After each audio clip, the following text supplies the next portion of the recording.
Bien. ¿Cómo están ustedes? Bendecidos. Saben que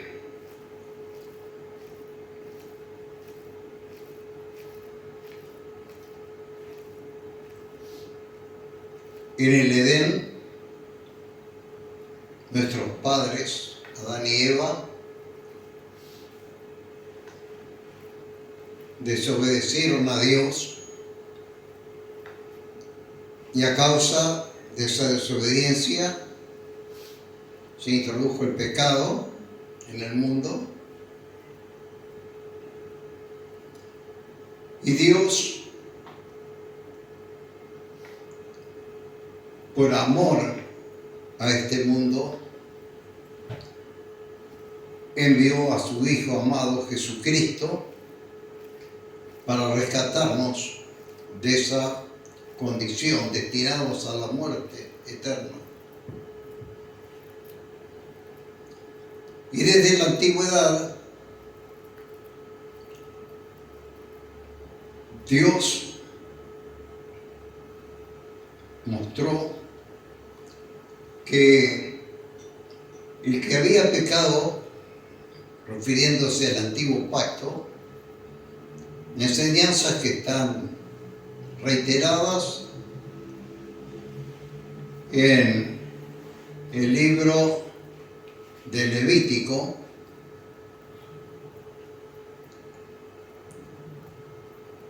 que para ser perdonados del pecado, aquel que hubiera pecado tenía que traer una ofrenda por el pecado, un corderito, ante el sumo sacerdote, y entonces el que había pecado tenía que poner las manos sobre ese corderito mientras el sacerdote lo sacrificaba, para que esos pecados pasaran al corderito que era sacrificado, y la sangre que era rociada sobre el altar trajera el perdón de aquellos que habían pecado antes de la muerte de Cristo. Pero curiosamente leemos en Hebreos capítulo 10 que la sangre de esos animales que eran sacrificados no pueden quitar los pecados, dice la palabra de Dios.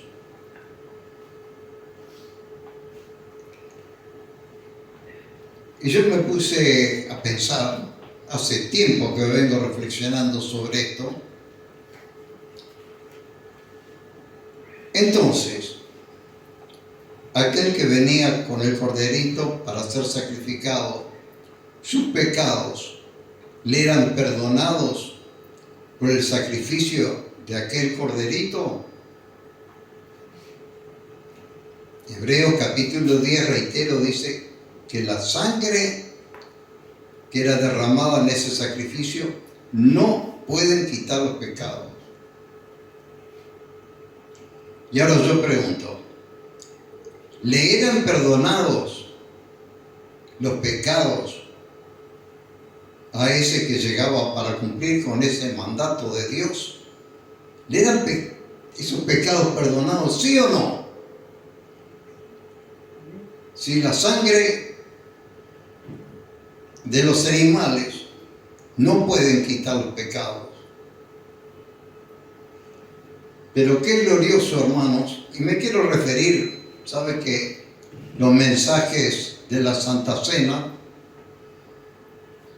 trato de que cada uno pueda comprender mejor la razón por la cual Jesucristo dio su vida en la cruz? Y podemos entender claramente que la sangre de ese sacrificio no le podían quitar los pecados a ese que iba allá, cumpliendo una orden de Dios. Pero, a ver si puede entender esto que es antagónico, es opuesto, digamos. Pero los pecados le eran perdonados.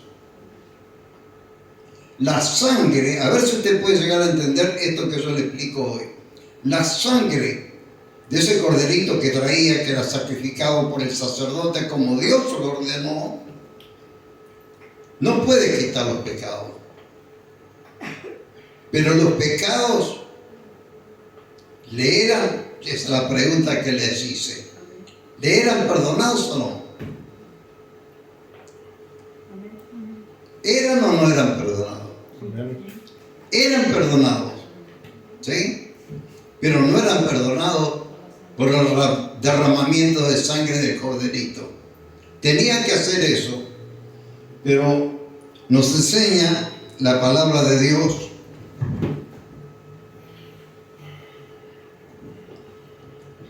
en el libro de Hebreos. Vamos a leer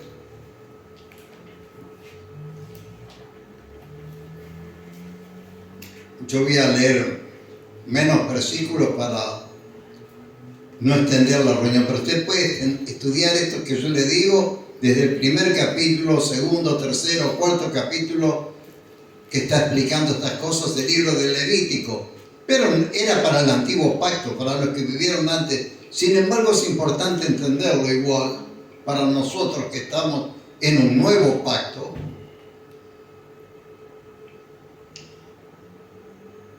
Y los que hacían esos sacrificios y se seguían esas órdenes dadas por Dios.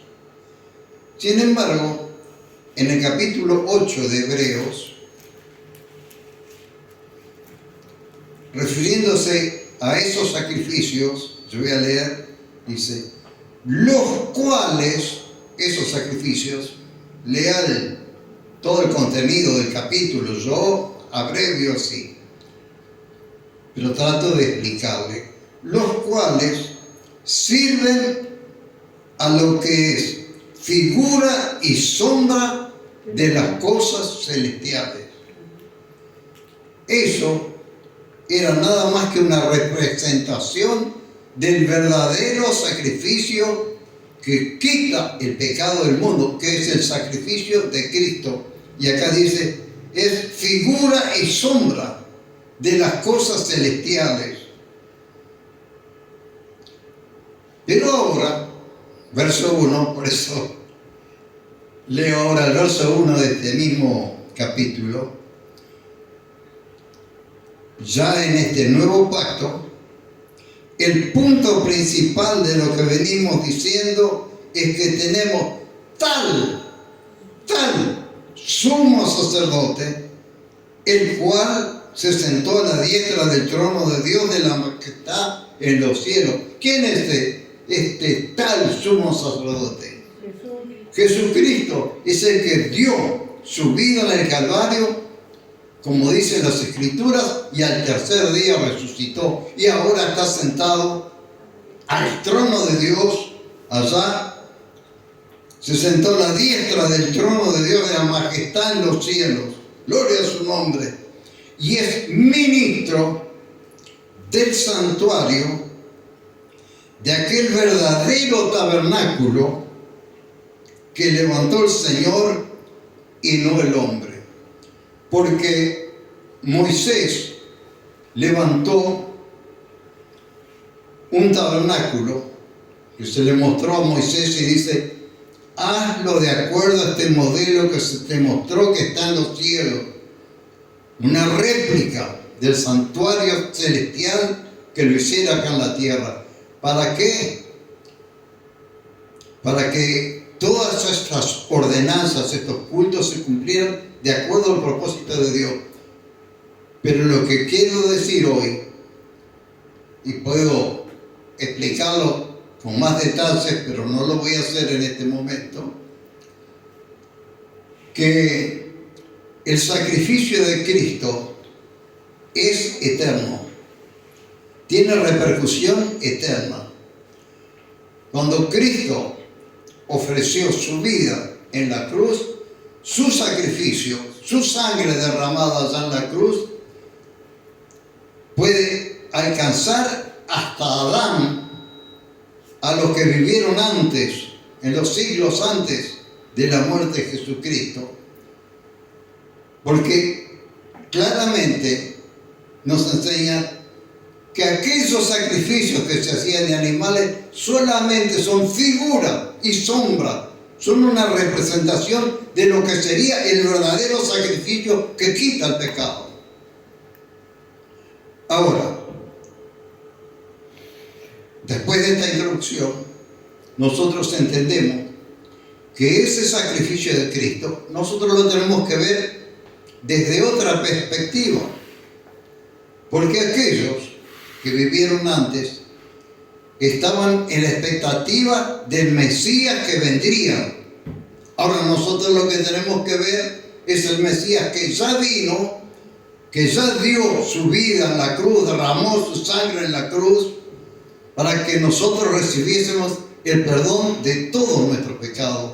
Por eso dice que tenemos tal sumo sacerdote que se sentó a la diestra del trono de Dios en los cielos, ministro del santuario, de aquel verdadero santuario que levantó el Señor, refiriéndose a Dios, y no al hombre.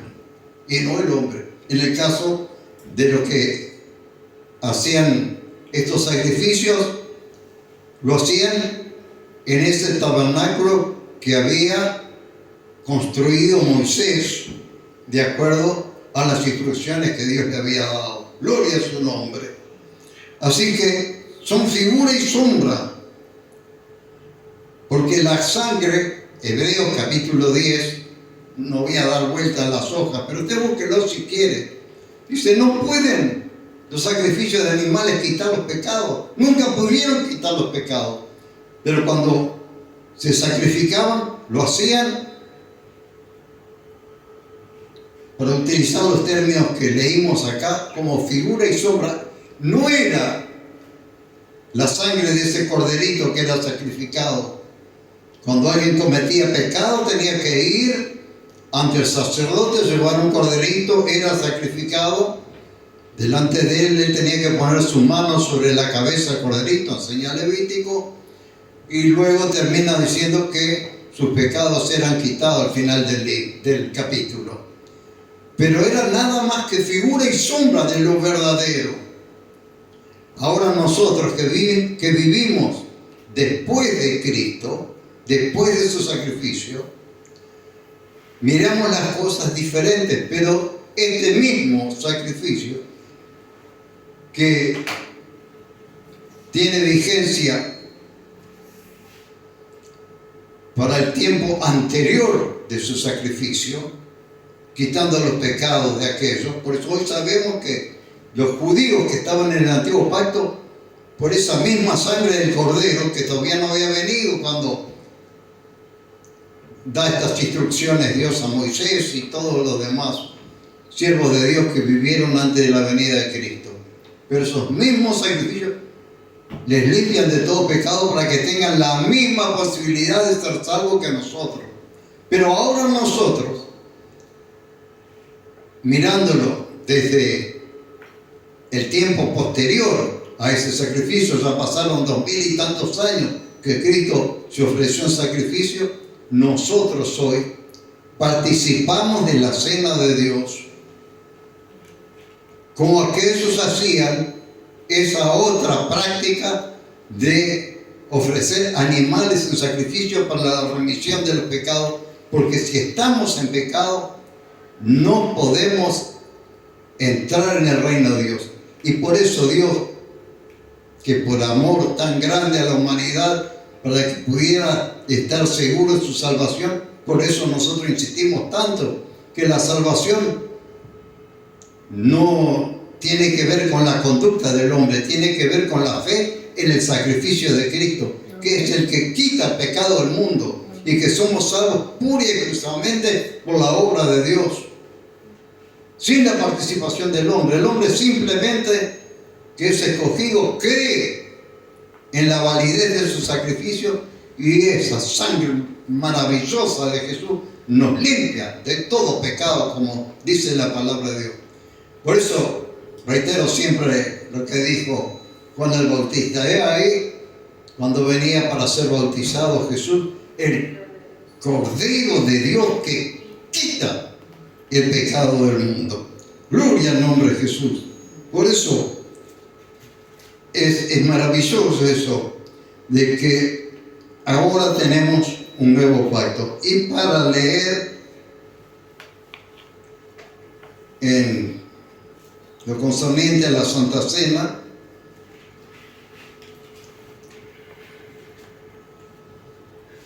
no vamos a leer mucho para no dilatar esto. Después lo explicaré con mayores detalles. Corintios.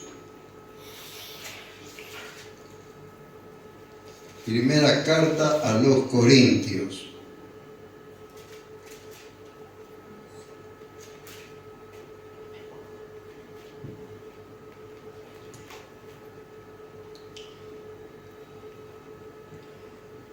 Jesús dice: yo recibí del Señor lo que también les enseñé, que la noche que fue entregado tomó pan. Corintios 11, 24. Y habiendo dado gracias, lo partió y dijo: tomad, comed, esto es mi cuerpo, que por vosotros es partido, haced esto en memoria de mí.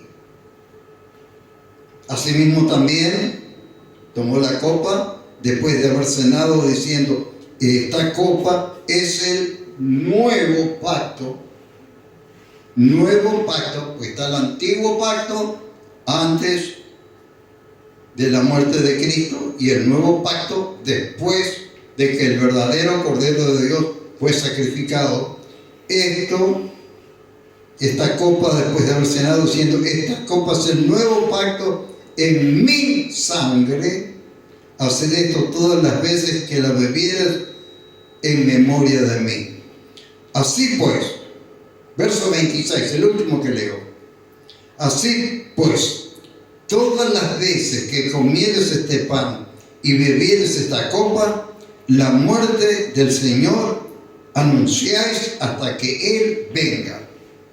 Por eso, hermanos, estudiando la palabra, nos damos cuenta que el sacrificio de Cristo quita el pecado pasado antes de que Él se ofreciera en sacrificio, quita el pecado presente y quita el pecado futuro. Ahora nosotros recordamos este sacrificio de Cristo participando de la cena del Señor, como lo vamos a hacer ahora. Todas las veces que comieres este pan y bebieres esta copa, la muerte del Señor anunciáis hasta que Él venga. Y como dijo la evangelista Ana, dice: pero ¿cómo es el asunto que hace 50 años atrás decía que la venida de Cristo se acerca, está cerca, está para venir? Todavía no viene y pasaron 50 años. Pues está 50 años más cerca la venida de Cristo.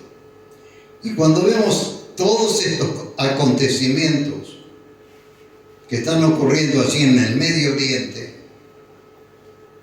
tremendos acontecimientos, nosotros sabemos que Jesús va a venir antes de la destrucción de este mundo, porque el hombre indudablemente no sabe gobernarse a sí mismo. Y por eso estamos esperando un reino de justicia, un reino de paz, con la venida gloriosa de nuestro Señor Jesucristo. Estamos creyendo que Jesucristo volverá. Le dijeron los ángeles a aquellos discípulos que quedaron mirando al cielo cuando Jesús ascendió, y dijo: de la misma manera que le habéis visto ir, así también deberéis volver. Y esto, que parece una reiteración de lo que tantas veces hemos predicado, esto está cada vez más cerca. Yo me acuerdo cómo miraba al cielo, las nubes, y decía, quizás una noche de estas que me ponía a orar así en el patio en Valdense, en el fondo de mi casa, decía, un momento de esto en las nubes que veo en el cielo, voy a ver llegar a Jesús con aquellos que hoy lo entiendo están en el paraíso y con las miríadas de ángeles, porque es tanta cantidad que no se puede decir millones de ángeles que le acompañarán en su venida, como enseña el libro de Apocalipsis. Él está para venir, hermano, y por eso dice aquí la palabra, hasta que Él venga, nosotros tenemos que estar celebrando la cena en la expectativa de este glorioso Salvador Jesucristo, que dio su vida, nos limpió de todo pecado, nos da esta segura salvación, que no la vamos a perder porque no la ganamos, la tenemos como un regalo de Dios por pura gracia, que nos limpia de todo pecado. Y ahora nosotros vamos a participar de su cuerpo y de su sangre. Del mismo modo que en la antigüedad se hacían sacrificios de animales, hoy el verdadero Cordero de Dios ya vino, y nosotros que estamos creciendo, que al partir el pan vamos a participar de su mismo cuerpo. Este es mi cuerpo que por vosotros es partido. Y cuando participamos del fruto de la vida decimos, entendemos por la fe que esa es su sangre, la cual derramó en el Calvario, colgado allá de esta tan dolorosa muerte de ser colgado en una cruz. Pero gloria a Dios que nosotros creemos que no solamente murió en la cruz, sino que resucitó al tercer día, como dicen las Escrituras. Amén. Gloria a su nombre. Y creemos que está ya en esos lugares celestiales, tal cual lo hemos leído recién, y que volverá. Y le estamos esperando cada vez que participamos en la Santa Cena. Lo hacemos nosotros cada mes, antes lo hacíamos una vez por año nomás, pero ahora lo estamos haciendo en la primera reunión de cada mes. Hoy cambiamos, la primera reunión que tenemos hoy aquí está en marzo, ¿no? Estamos en marzo. Bueno, la primera reunión en Colonia, la primera reunión fue el domingo pasado, ya estaba el primero de marzo, era el domingo pasado. Pero la primera reunión de cada mes, nosotros celebramos la Santa Cena, no porque haya un orden bíblico de que tiene que ser una vez por mes, simplemente lo decimos para todos aquellos que creen en esta obra gloriosa de Cristo en la cruz, lo hagan en la expectativa de que Jesús está mucho más cerca para venir, y hagan esto, dice Jesús, hasta que Él venga. Amén. Amén. Esto recibí del Señor, dice el apóstol Pablo, lo que también les transmití. Gloria al nombre de Jesús. Así que espero que hayan entendido. Quisiera leer más versículos, pero entiendo que 3 predicaciones más el tiempo de servir la cena del Señor, no nos podemos extender. Pero su sacrificio de Cristo es eterno. Se remonta a los tiempos anteriores a su mismo sacrificio y se remonta hacia el futuro hasta que Él venga otra vez a recoger a su pueblo. Y ahí, en más, tengamos cuerpos nuevos glorificados, como dice el apóstol Pablo. Hay cuerpos de animales, cuerpos de las aves, hay cuerpos terrenales y hay cuerpos celestiales. A que el Señor nos dará esos cuerpos celestiales, eternos, ya no más sujetos a la enfermedad y al dolor, sino eternos en pleno gozo. Gloria al nombre de Jesús. Así que vamos a pedir que los pastores aquí estén pasando y estén orando